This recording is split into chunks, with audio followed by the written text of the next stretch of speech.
So Deborah Stone wrote a 408-page book called The Policy Paradox, and you're being asked to write a book report that's 6 to 7 double-spaced pages. Now, go ahead and read the directions. The directions have a lot of detail on the things that you should make sure that you cover. But one of the first things that you'll note is that you probably cannot deal with policy paradox in the same detail, right? You might be used to taking an English course where you're reading a 20 stanza poem and you're writing a page about it, and you say, well, I'm writing 500 words, or I'm writing 1,000 words about a 1,000-word poem. Well, that makes a lot of sense, right? And then you can focus on what each sentence means. But I think when you're looking at an assignment where you're supposed to analyze a 400-page book in 6 to 7 pages, you're going to have to pick and choose what you think is most important. And I did this on purpose, really. One of the main reasons we aren't just taking a test on Stone is because I suspect that each student was going to find a somewhat different view of the important parts of policy paradox as it relates to their own interaction with policy analysis. So, in policy analysis, we're doing a detailed examination of a public policy problem, and we're selecting a policy and what we call an alternative to solve that problem. Well, Stone is going to introduce us to the idea that it might not be possible to come up with a single best alternative that's the same for everyone, right? It's a conceit of what she calls the rationality project, that there is a single best answer. And I think that Stone wrote her book in large measure to make us look more at the way that the public's psychological approach or their values tend to help us determine what policies we should actually adopt. But I'll let you discover more as we move on in this slideshow. One of the most important things to remember is that Stone's book is meant to contrast with a different approach to policy analysis. In our course, we're going to be looking at a modified view of this, the Bardach book. And Bardach is going to introduce us and suggest to us a path for systematically analyzing public policy. Stone does not agree that there even is a possibility to systematically analyze policy from a neutral perspective. Bardach accepts the premise that the market, now he would say, with the aid of government setting up systems that will tend to maximize the benefit to society, that the market can provide what society needs. Now, Stone does not begin with this premise, and in fact, a lot of what she does is she talks about the limitations and problems with this assumption. Whereas the rationality project, as she calls it, that's almost a slanderous term for rational choice theory and the market-based approach to policy analysis, that we're actually going to look at several articles, and we're going to have many slides that are going to help us understand even a more pure view of the rational choice model.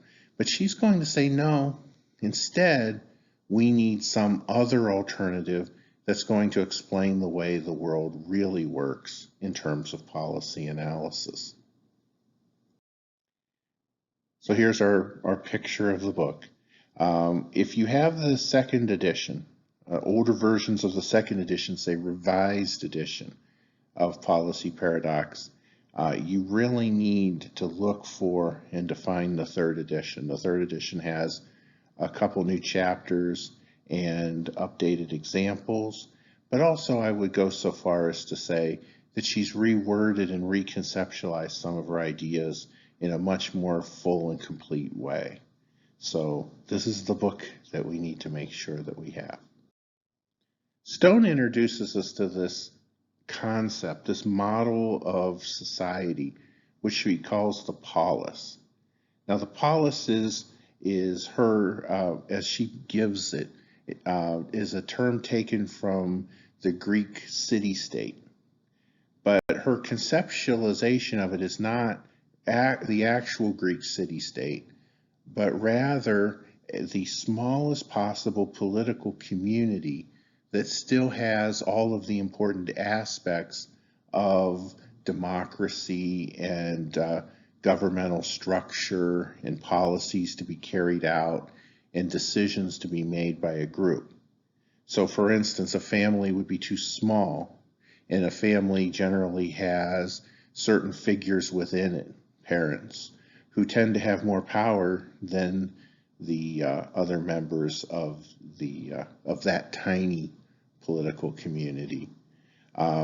Instead, a polis, at least in theory, would have some ability to have a democratic system. Although, if you read Stone carefully, the idea of a democratic system can be of a greater or lesser extent.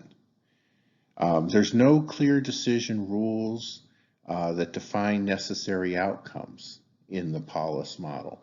In the polis model, we assume that political community creates, through the interrelationships of the people within the community, their system of decision making. And we aren't saying if the cost is higher or the benefit is higher, we're going to make a particular decision. Instead, people will come together, and through consensus or through power, we will determine who wins and who loses. So Stone sees outcomes as a result of subject and conditional meanings that are found through joint interactions. At the furthest extent, if those of you who've taken communications courses recognize this as being our entire language and our entire mode of interaction is through the agreement on what we're talking about, what's being conveyed, and who's doing the conveying of information. When you think about power within a political community, especially the way Stone thinks of it, Stone thinks of public interest, a consensus of view, a general understanding within the community, if that can exist, rather than the views of any individual or groups of individuals. So the rational choice theory says, well, what is best for the individual? And each individual will make an individual decision. But Stone says we are interested in what is of the general or societal interest, and how do we come about determining what that is, especially because it's almost impossible to come up with unanimous decisions. So the market model says most of the time we're going to be able to trade between people who are willing to make the choice to trade. The polis model says most of the time people have interests and they have unequal abilities to make that interest be the public interest. Now, I'm not sure that there can even be such a thing as a public interest. At what point? Certainly at some point, right? There could be some policy alternative that would benefit all of society to such a degree that even though a few people are being harmed, seriously harmed, unfairly harmed, that a democratic process might cause that harmed group to just suffer. Well, if that were true, if that were to happen, then is it the public interest? Or is it that the people who are being oppressed by a political community perhaps are not even meaningfully members of that community? You could, although it would be somewhat circular, you could argue that it is not everyone determining the public interest. It is not the members determining the public interest. Rather, it's the public interest choosing the membership. Anybody who has tried to live in a gentrifying community, or anybody who has ever tried to own a business in a community that is perhaps not desirous of having that business in the community, realizes that their membership is rather conditional. And furthermore, quite often, everyone acting in their own best interest does not come up and result in the best interest to everyone or to the most people. You do not, especially in the Polis model, always have the best outcome for society determined by each person seeking their best alternative. When the individual, when the aggregate of everyone's individual best interest is not the same as the best interest of the entire group.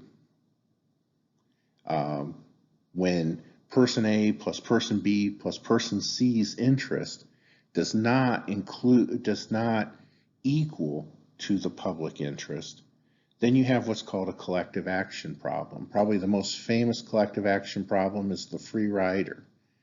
The free rider is an example of when one person benefits without having to pay the cost of a collective action.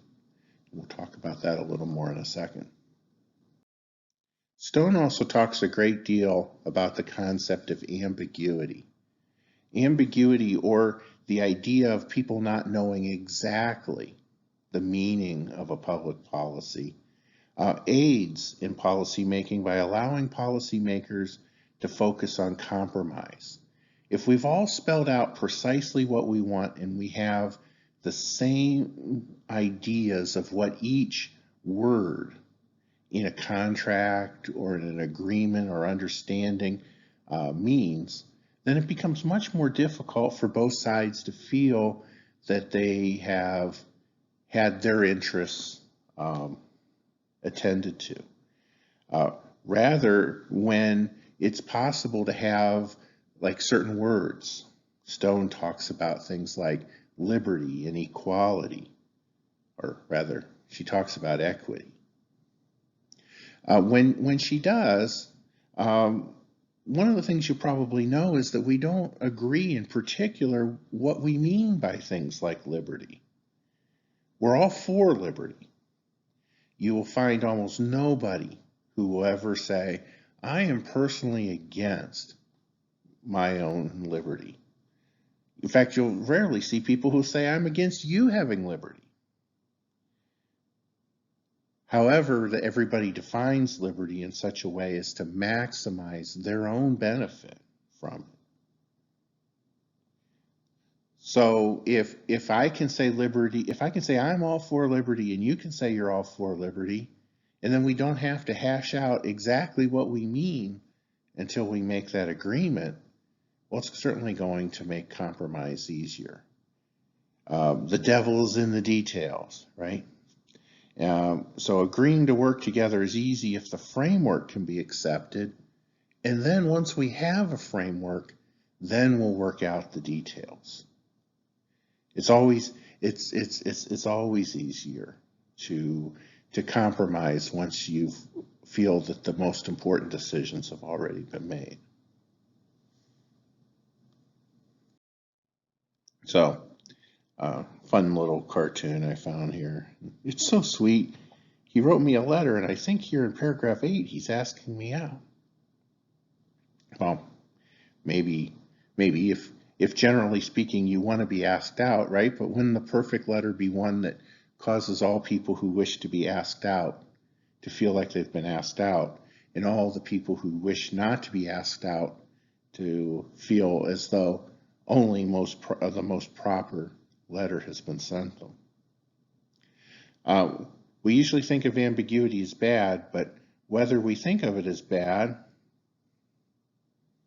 depends on, on what those ladies wanted, what the two people who are debating equity want, whether whether you think that your business is looking out for you or whether you think that it is looking out for itself. Well, it's okay to believe whatever you want.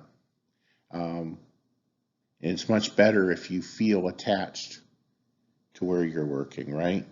And so if every day is an endless debate over exactly who gets what percentage of what, well, that's perhaps why that we have small print, right? And if everything was in large print, it would be a lot more difficult for us to come to agreements. Besides, a lot of people, what do we say? We're big picture people, which means we'll hash out the details, and we don't mind if in the particulars it isn't as good as it sounds, just so it's good enough. I told you we'd come back to the free rider problem. So rational choice theory tends to view free riders as rare problems. We talk about the prisoner's dilemma. We talk about the chicken game. We talk about we talk about stalemates and stag hunts, and there's these particular specific examples of when individual best interest and collective best interest is not the same. But we know, of course, that quite often there's very few goods that one person's overuse of it won't cause harm to others, right? The tragedy of the commons is a very famous collective action problem where a few people determine that they can do better by overusing a resource that's essentially free to everyone. And if a few people overuse that resource, then it will run out for the other people. One of the examples that you don't really get if you're from Ohio like me, but you notice when you move down here to Georgia, is the idea of water, right? Water is extremely cheap. Nobody is ever going to go broke if the only water they use is the water that they get out of the faucet at home, and they use it to, they use it to drink water.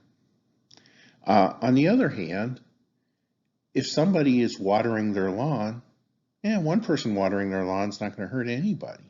But let's say it's a drought, and let's say that in a subdivision, everybody decides having green grass is better. Well, it would be possible, certainly in some of these Georgia communities, for the water to run out. And then the things you need water for, like drinking and doing laundry and such. I've seen this problem in Kern County, California, that they actually run out of water and they have to truck it in, and people have a limited amount of water, and they have to pour like a gallon of water down the commode when they go to the bathroom, and they have to wash their dishes in water that they go and they drive several miles to pick up in the United States. And ultimately, if you look really close at it, this is a public policy decision. They get most of their water. Stored underground, and it turns out that it's used to promote farming in the community and not to promote people in the community. Well, that could be viewed as a tragedy of the commons. California would be a wonderful place for about half as many people as live in California to live. And so Georgia, California, if you use more water, or you use enough water that any one person's use of it can affect the amount available to everyone else, you quickly see that collective action problems are real and common. Because, you know, a green lawn is actually a wonderful thing, but not if it causes somebody else to not have drinking water.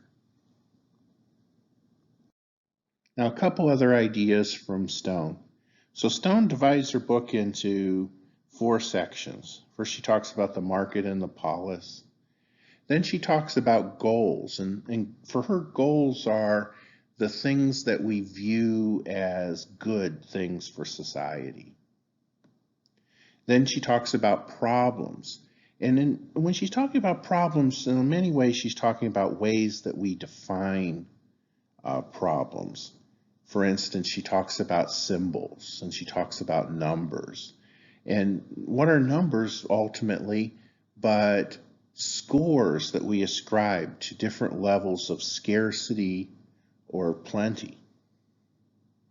Then she talks about solutions or mechanisms that can be designed to cause certain things to happen, or to at least explain how we're going to try to solve problems.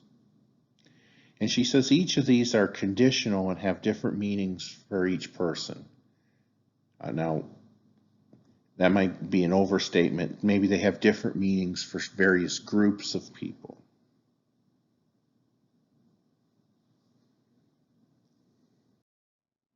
So finally, we'll finish with a few things that you should look at as you're reading the Stone book.